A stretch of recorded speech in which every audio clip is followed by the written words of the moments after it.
Now it's time to cut our wood into the ribs, into the strips, and make this kind of shape out of the woods to make our next wood ball. This is a 17-piece wood ball. These two pieces at each ends, I keep them at the end of the process because these two may have a different shapes, a little bit different, because it kind of it works like a kind of belt around the ball. In the next part of this video, you can watch the process of how I cut this wood into these pieces, about the consideration, how to cut them, how to sand them into the shapes, and these are now ready to start bending and shape them into a very beautiful pieces, beautiful ribs for our next wood ball. So stay tuned in this video to see the process, and thank you for your support. My channel, supporting my channel. Please subscribe, please follow my videos, watch my videos. Thank you so much. Stay tuned. So this is the piece of wood that I want to cut it into strips to make wood ribs. Actually, this is my ribs template that I want to shape my ribs into this shape and then bend it. So before that, we have to have a wood like this. I don't know how to call it, timber or lumber. I don't know the differences actually in details, but this is already milled from a log, from a bigger piece. I will make a separate video about how I actually do milling my logs and bigger piece of woods, because it's a different process, but it's already milled. It's gifted from one of my friends. It's a mahogany, beautiful mahogany wood. So I already, because of this crack here and some cracks at this end, I draw two lines and separate this in two different sections. So I will cut 4 centimeter from here and another 4 centimeter from this part, and then I will cut it and strip it, make it in strips and slice it into 4 millimeter, actually 3.5, a little bit more or less. Then we sand it into somewhere around 3 at the end, and then I will show you the process.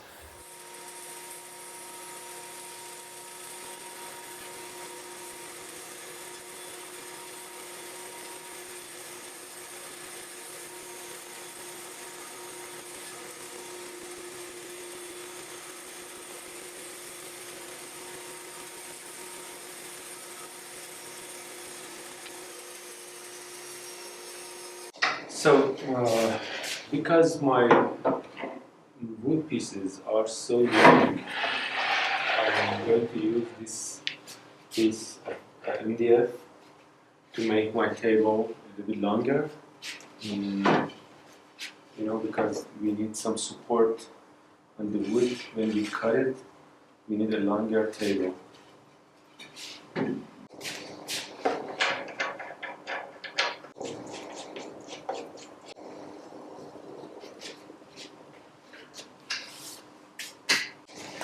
And also, I made this 90-degree fence to support my wood. When I cut the wood into a very thin layers, very thin strips, and there is some consideration that we have to check before start cutting. The distance between this fence to the blades is I decided to use something around 3.5 to 4 millimeter, because we have some maybe we do some mistakes during the cut and we need to sand the strips after cutting, so we need some extras for sanding. So I don't cut it directly into 3 millimeter that I want at the end.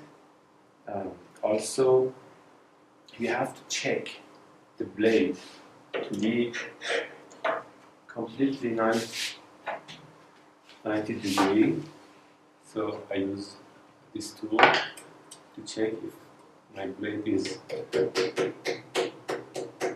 now now it's something like completely 90-degree my blade. Also, the teeth of the blade have some left and right directions, so it helps the blade to cut freely and move freely into the wood. So we need a little bit left and right on our blade uh, in order to help us not to make mistakes.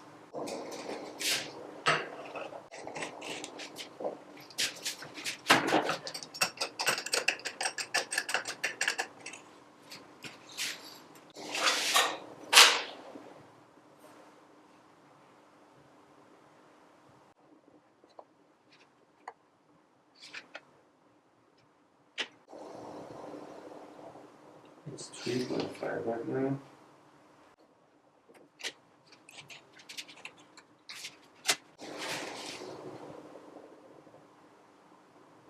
And also the blade must be completely parallel to our fence to start cutting.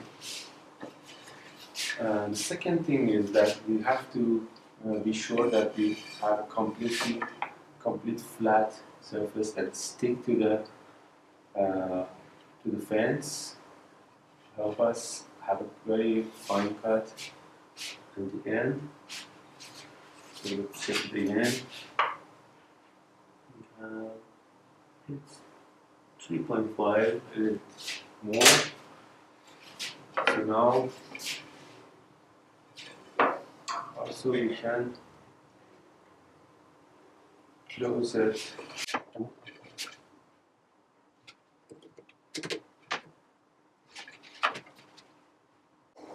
That's good. That's good. So now we can start cutting our strips.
We'll check that it's a little bit more than 4. It's too much. I don't want this much.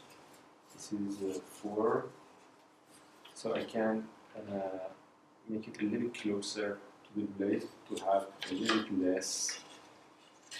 Also, we can continue our cut because there is no mistakes. The cut was completely fine all over the strip. The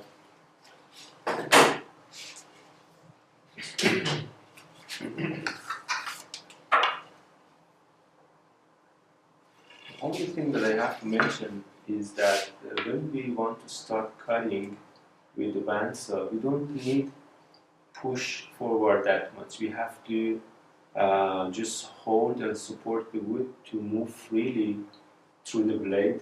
And the only pressure and holding that we need, it's so important to hold the wood from this direction.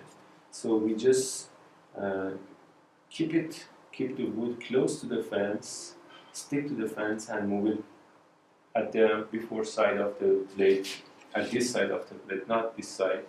This side must be moved freely and without any pulling and pressing in the thing. We just keep the wood here, hold it into the fence and move it slowly and let the blade cut it freely, and because of that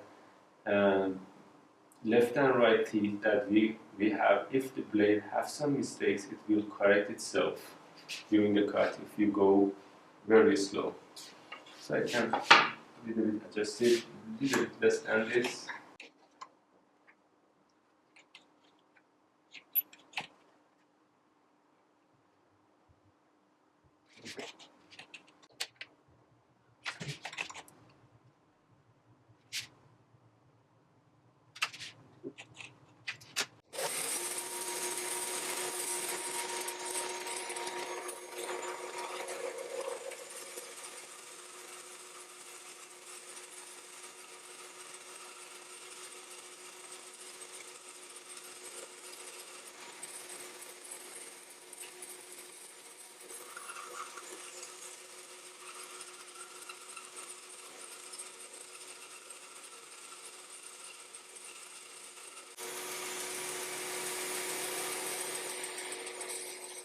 I cut my strips out of the piece of wood. It's quite well. I'm satisfied with the cutting. But two things happened. One is the first strip that I had is a little bit thicker than others. Also because this strips was not enough. So I had another piece of wood, so I cut some other strips out of the other piece of mahogany. And the grains and the shapes is a little bit different than the other one. So also the cutting is a little bit different. So what I'm going to do now is to using a drum sander. You can use a scraper or hand plane or any kind of device you have. I want to use my drum sander to sand them, to sand these strips and make them in the same thickness all together, to have the same thickness all over the pieces. Also, this drum sanding process will help us to have a better joint, so the lines that the blade is made on the wood will be removed, so we have more flat surface, so we have a better gluing on the neck plug and the front plug. So I think drum sanding also it helps you to see the grains and the patterns on the wood very better, to choose them and collect them together to have a more beautiful wood bowl.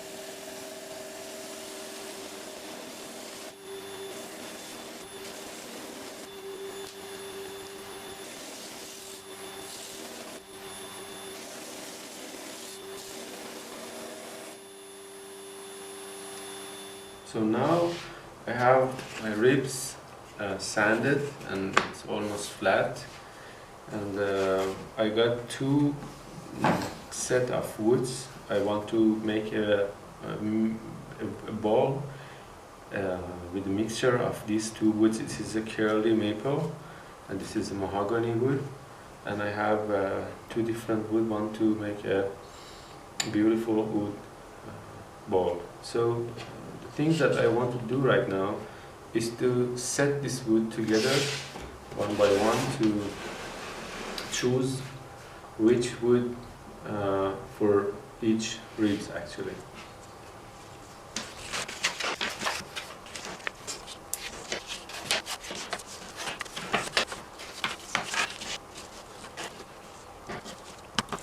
So now I think I'm satisfied with setting the woods. Maybe a little changes later, but now I'm going to apply the template on each piece.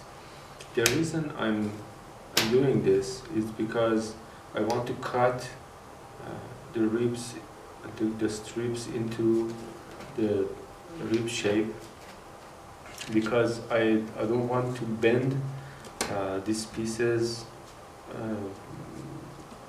when they are right now like flat, because I don't have complete square in some pieces like these parts. It's when I bend them, maybe twist a little bit or have some problems. So I first cut the wood into the rib shapes, then I prepare them for bending. So now I'm setting them. I draw the template lines on each strip and then number them. Then the ribs are ready to bend.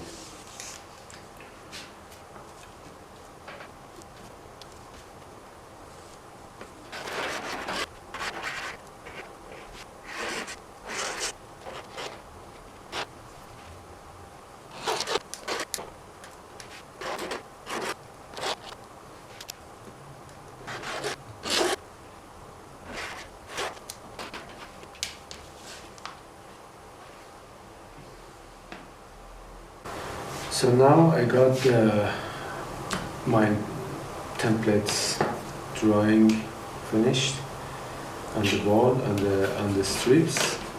These two last strips from each side, which will work as a belt around the wall. I don't draw the template on because at the end we have to adjust these two exactly based on the others. But now I have 17 strips to make my wood balls, wood ball ribs out of them. Then I'm going to cut the extras around that, and then our ribs are finished.